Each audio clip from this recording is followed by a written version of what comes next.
तूने नाए नई संतान किस्मत मेरी है, तूने भगवान किस्मत मेरी है।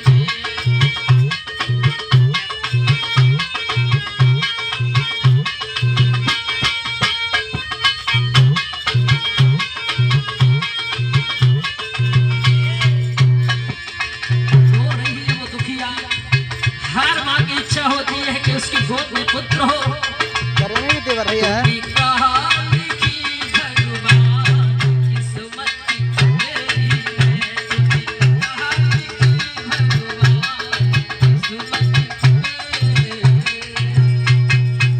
आज बिंदुमती अपने पति के हाथ पकड़ के और अपने जीवन की व्यथा सुनाने लगी है, समझाने लगी है, श्रीमान तुमने या हमने कौन सा पाप किया है, इससे हमारे तुम्हारे बीच में किसी संतान ने जन्म नहीं लिया।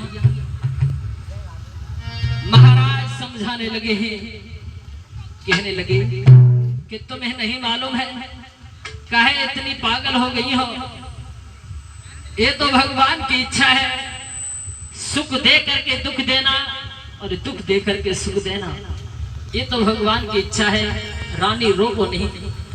उसी समय पर मेरे श्रोता बंधुओं, कैलाश पर्वत से भोले बाबा पार्वती को लेकर के भ्रमण करने के लिए निकल पड़े हैं। कैलाश पर्वत से जिस समय भोले बाबा चले हैं, आपस में एक बहस हो जाती है। भोले बाबा ने पार्वती से कहा कि भ्रमण करने के लिए चलो, संसार में देखते हैं कि लोग दुखी रहते हैं, सुखी रहते हैं।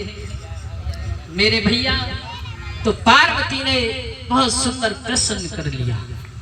भोले बाबा एक बात बताइए मुझे, सबसे पहले मैं आपसे यही बात पूछना चाहूंगी कि जो पृथ्वी जो टिकी है वो किस चीज पर टिकी है? आज तक मैंने इसके बारे में नहीं सोचा और नहीं किसी ने बताया। प्रभु आज समय है, आप मुझे बताइए इसके बारे में। सो समझने लगे कि तुम्हें नहीं मालूम है,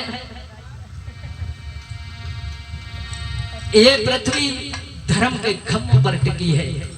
सोई पार्वती कहने लगी, भोले बाबा तुम्हारी ये बात नहीं मानूंगी, धर्म के खंभ मैंने आज तक नहीं देखे हैं। सोई पार्वती कहने लगी, भोले बाबा तुम्हारी बात मैं कैसे मान लूं? सुनिए, अरे कोई कह रे से नाग प्यारे मेरे भोला, कोई धर्म के खंभ बताइए।